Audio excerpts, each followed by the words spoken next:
Si notre réflexion, ou du moins si notre allocution d'ouverture a posé les fondements républicains et constitutionnels du redressement sécuritaire, cette seconde séquence doit nous faire passer de la vision stratégique à la précision doctrinale et capacitaire.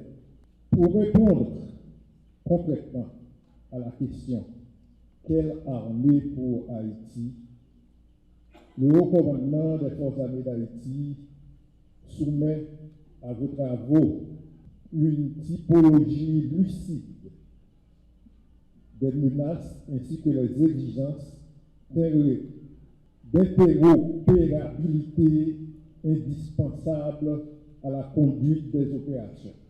La typologie opérationnelle des menaces et orientation des ateliers.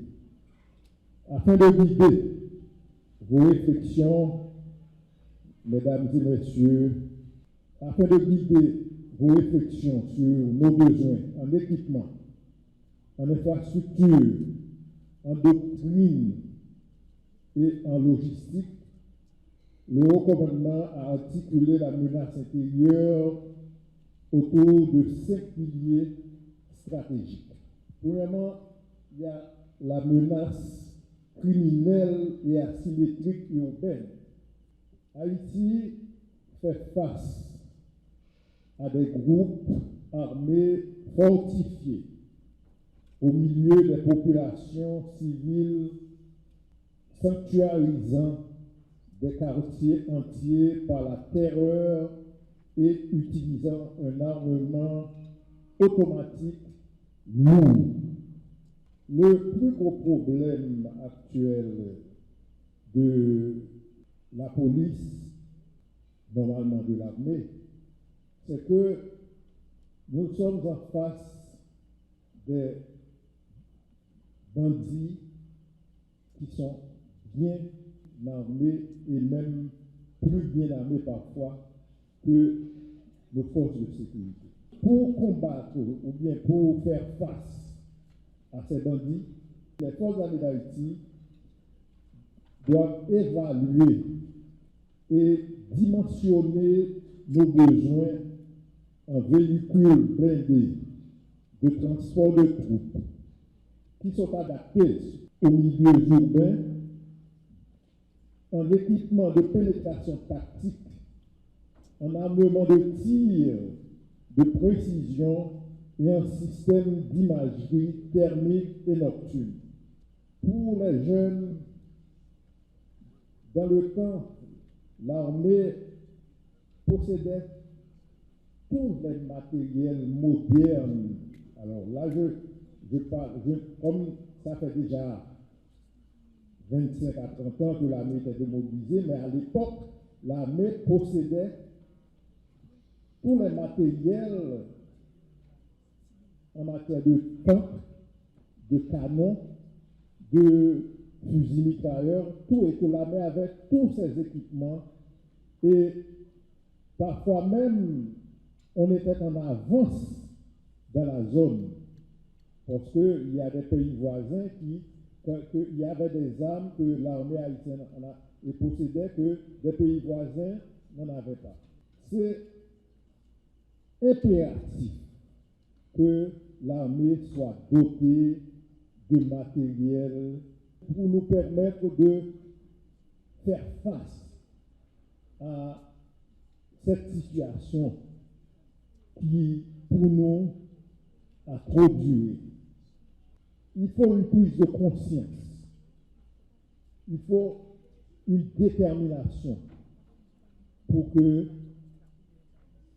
on ne voit pas seulement, parce que parfois on dit que l'armée est budgétivore, mais pour la sécurité d'un pays, ce n'est pas une question d'argent, c'est une question de vie, c'est une question de sécurité. Donc, il faut que rapidement le pays soit doté de tous les matériels, de tous les équipements nécessaires pour permettre à l'armée de répondre effectivement à sa mission. La mission de protéger notre sol, de protéger notre pays. Cette nation, comme vous le savez, c'est l'une des plus grandes nations de cet hémisphère. Après notre collègue des États-Unis, notre alliance privilégiée, comme vous le savez, la première nation indépendante, libre, souveraine, Haïti. Et après avoir assisté nos collègues les Américains en 1779, à la bataille de Savannah, nous avons eu quelques années après notre indépendance, en brisant, notre armée indigène a brisé les chaînes de l'indépendance, les chaînes de l'esclavage, et a fondé cette nation. C'est pourquoi que nous avons dit que l'histoire retient encore. La démobilisation des forces armées, la doyenne de nos institutions, et si vous voulez, j'avancerai même, c'est la mère génératrice de cette nation. Si cette nation existe maintenant, c'est parce que l'armée indigène a existé avant. L'armée, si vous permettez, nous avons donné naissance à cette nation.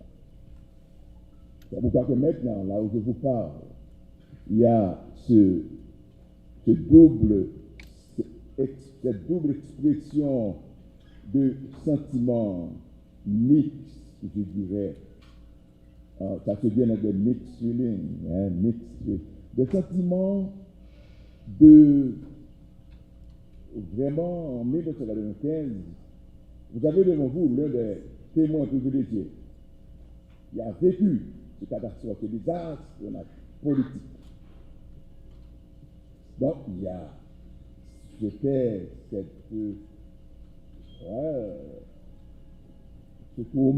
ce traumatisme de 1995 qui est maintenant en train d'être remplacé par ce que je pourrais parler, qui pourrait appeler l'espoir. Pas pour nous, pas pour moi, pour cette nation. Voilà ce que ça représente pour nous, aujourd'hui, notre présence ici. Et quand je regarde dans cette salle, il y a l'une des maîtres de cérémonie qui vient de dire qu'elle est fière d'avoir été mon élève à l'université. Ils enseignent ou ils enseignent encore. Et je suis sûr que j'ai devant dans la salle, est-ce qu'il y a encore d'autres étudiants, d'autres distingués participants qui auraient été mes élèves. Mais c'est quoi? Vous savez, c'est la nation qui nous a permis d'avoir ce niveau de connaissance, cette formation. Mais c'est encore l'armée, votre armée, l'une des plus grandes de l'hémisphère. Votre armée, ce sont ces vaillants citoyens que vous voyez à ma gauche là-bas, qui ont accepté, qui étaient comme moi, témoins de ce désastre de 1995. Et 30 ans après, ont venu accepter le sacrifice, re-accepter le sacrifice de la réhabilitation, de la résurrection de cette nation, de cette armée de 2017. Monsieur le ministre, si vous permettez que je salue le général de Charles qui est là, c'est le premier à avoir accepté ce sacrifice. Là, vous êtes venu consacrer, vous. Si vous permettez également, monsieur le ministre, je vous dis que sur la table des ministres militaires, j'ai eu le privilège d'en avoir au moins deux, dont notre ministre. celui dont je suis le conseiller militaire et de défense. Alors voilà, mes chers amis, ce qui se dégage en moi aujourd'hui. Alors, Haïti et l'armée viennent de très loin. Mais grâce à vous, monsieur le ministre, grâce à vous, des collègues de la coopération internationale, je suis le cas de saluer les membres du corps diplomatique qui sont là, en particulier vous autres qui avez déjà accepté de nous assister dans la reconstruction de notre armée, de la rendre au niveau d'équilibre avec nos voisins de la Caraïbe et de l'Amérique. Notre objectif, c'est de présenter les principales menaces externes à la sécurité d'Haïti, de montrer leurs effets sur la souveraineté nationale, d'identifier les vulnérabilités économiques, frontalières, maritimes, douanières, climatiques et numériques, et aussi de mettre en évidence les impacts sur la gouvernance, l'économie et la sécurité nationale afin d'en concevoir une stratégie nationale idoine. La principale menace pour Haïti, concerne avec la République dominicaine. La contrebande massive et les pertes fiscales estimées entre 200 et 300 millions de dollars à cause de la contrebande à la frontière. Okay? Aucun pays au monde ne peut tolérer une telle situation. Ça prive l'État de ressources que l'État pourrait utiliser. En passant, l'État haïtien ne collecte qu'autour de 1,2 milliard de dollars l'an. Vous savez ce que représente 300 millions, 4 fois 3, 12. Donc cette situation ne peut plus exister, continuer à exister. Il faut que ça cesse. Il y a un déséquilibre commercial en faveur de la République dominicaine. En effet, Haïti a opté de libéraliser son économie en faveur carrément de la République dominicaine. J'ai côtoyé bon nombre de politiciens et bon nombre d'entrepreneurs haïtiens. Ils vous disent allègrement, comme s'ils en sont fiers, que bon, on ne peut pas produire ceci, on ne peut pas produire cela. Ils permettent aux Dominicains de vendre des présidentielles en Haïti, mais la précise ne peut pas se vendre en République dominicaine. Et les Haïtiens acceptent cela. Il n'existe aucun pays au monde qui accepte ça. Ça n'existe pas, sauf en Haïti. Il y a le passage d'armes, de munitions, de drogue et de marchandises illicites à travers ce qu'on appelle les 4 postes frontaliers et officiels. Il y en a beaucoup plus. Selon les chiffres officiels de l'État haïtien, enfin bon, même les Dominicains prétendent vendre à Haïti autour de 900 millions à 1 milliard de dollars l'an. Cependant, il y a un commerce encore d'1 milliard de dollars qui passe par la passoire que constituent les 380 km de côte, de frontières. Que le gouvernement, que les autorités haïtiennes tolèrent. En passant, je ne suis pas un cadre du ministère, tout ce que j'ai dit, j'assume. Il y a la militarisation dominicaine de la frontière et les risques de tensions diplomatiques et ou de conflits armés. Par exemple, les tensions relatives au canal à la rivière Massacre. Souffrez, chers compatriotes, que les Dominicains exploitent pas moins de 11 points d'eau à la rivière Massacre.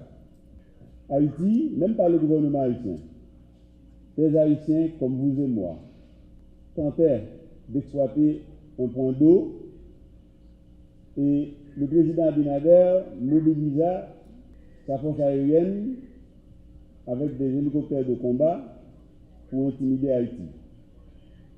Mais comme disait mon colonel, il eut quand même le bon sens de savoir qu'on n'attaque pas Haïti. Que même en situation de faiblesse relative, cette grande nation est capable de se défendre. Les pressions humanitaires liées aux expulsions massives désordonnées. Souffrez, chers compatriotes, qu'il existe entre Haïti et la République dominicaine 2 traités qui furent signés en 1929. Le traité d'amitié, de paix et d'arbitrage en février 1929 et le traité sur la délimitation de la frontière en janvier de la même année. Et Haïti étant en situation de faiblesse quasi absolue, étant un État non gouverné, avec un État failli, capturé par des instances endogènes et exogènes, semble-t-il que le bon sens continue à animer les Dominicains. Ils ne veulent pas attaquer Haïti. Mais, avec cette situation incontrôlée du côté haïtien, que M. le ministre est en train de renforcer le ministère de la Défense pour qu'il joue son rôle régalien de premier plan. On est arrivé en Haïti à un point où, quand on parle de ministère régalien, on ne mentionne pas le ministère de la Défense. Ça indique aussi le degré auquel, le déclin intellectuel dont souffre ce pays et qui doit être renforcé.